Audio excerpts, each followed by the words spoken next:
There are so many cool remakes coming, and many of them are coming up soon, but there are also some where the messaging has been a bit unclear. We're going to go through 5 of the biggest remakes and what their current status is, so stick around because you might find something you didn't know you wanted.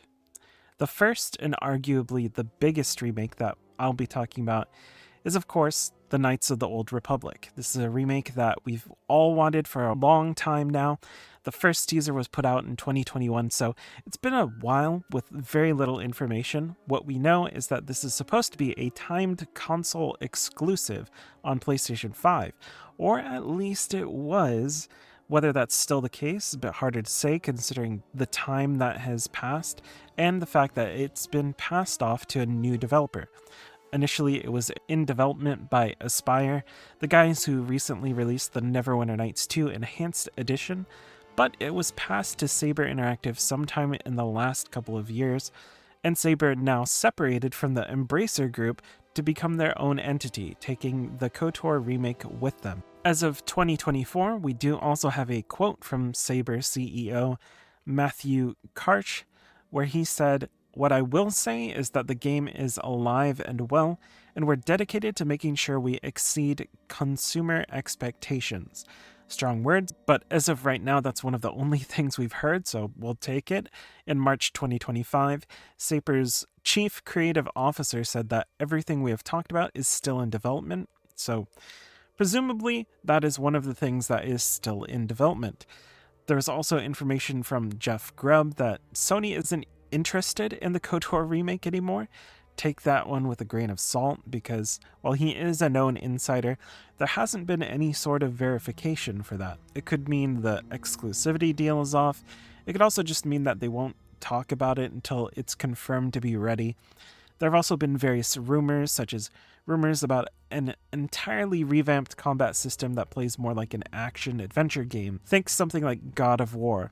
There have been also rumors that the story is going to be considerably fleshed out, including much more information about Revan. We'll just have to see if any of that actually plays out, because right now, we're kind of praying for scraps. Another big game that was fairly recently announced is Persona 4 Revival, and there is a little bit of news here, though not that much. In a report from Sega Sammy, who owns Atlus, they've revealed that the plan is to release Persona 4 Revival in third quarter 2027, or possibly even later, with the actual time still to be determined. So for anyone wondering why they showed very little more than a teaser, that's why. It's gonna be a while. Most likely at least 2 years, but possibly even more than that. Why companies announce games that are so far away, I don't know, but that's how it goes. From all the information out there, I would expect a very similar treatment of Persona 4 to what Persona 3 Reload was, but surely they'll add the Persona 4 Golden content. If they don't, there might be riots on the streets. Taking a bit of a breather here with Trails in the Sky Remake, what we see is the opposite of what we've been talking about so far. They've been revealing basically everything, so we know a lot about this one. Completely revamped 3D world environments and characters, full voice acting in both English and Japanese, new story enhancements while keeping the core of the story intact, and more recently, a programmer at Falcom has said that going through the new game may take twice as long as the original. Whether that's because of a wealth of new content, or simply because it's now fully 3D, or both. If it really is much bigger because they added a ton of good content, I'll be happy about that, though some have doubts. They worry that there could be a bunch of bloat. I'm personally pretty optimistic and I think it'll be very good, so look forward to that later in the year, coming out on September 19th. The original Witcher is getting a full remake, and there has been a little bit more news as of late, though not a lot. We do know that it's not being worked on in-house. Instead, it's being developed by Fool's Theory. They're the developer who recently put out The Thaumaturge. The head of that studio worked on the Witcher franchise before, and it's being supervised by CD Projekt Red.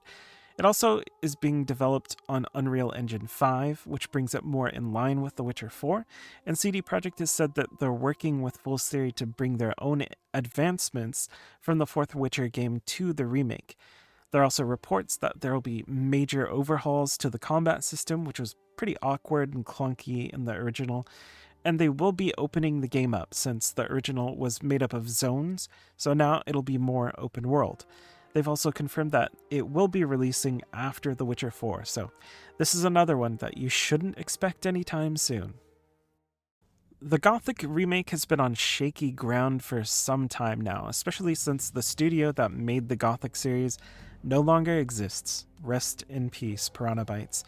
But they're still tweaking things and changing things, and the game as it was in the original demo from a while back is not the same as the game as it is now, even in the demo, which is fully playable right now on Steam.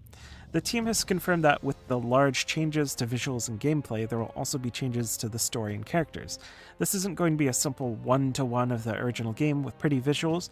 They're going all in and changing things significantly from the ground up. That might make fans of Gothic a bit skeptical, because this was a game with a really dedicated fan base. But for someone like me who's enjoyed Piranha Bytes games for what they are, I'm kind of excited to see what someone else does with the solid core that Gothic had. It has so much potential, and much like every Piranha Bytes games, quite a few issues, especially by modern standards, but we'll see whether they really can make the correct changes to make it really good, or if people will be heading back to the original version soon after. Honestly, the most recent gameplay trailer looks pretty good, so I'm excited to see if they pull it off. They've announced it is releasing in early 2026. So, that's it for some of the biggest remakes out there. There are still plenty to talk about, but to catch those, you'll have to stay tuned and subscribe, because I will be covering many of them at some point. Thanks for watching.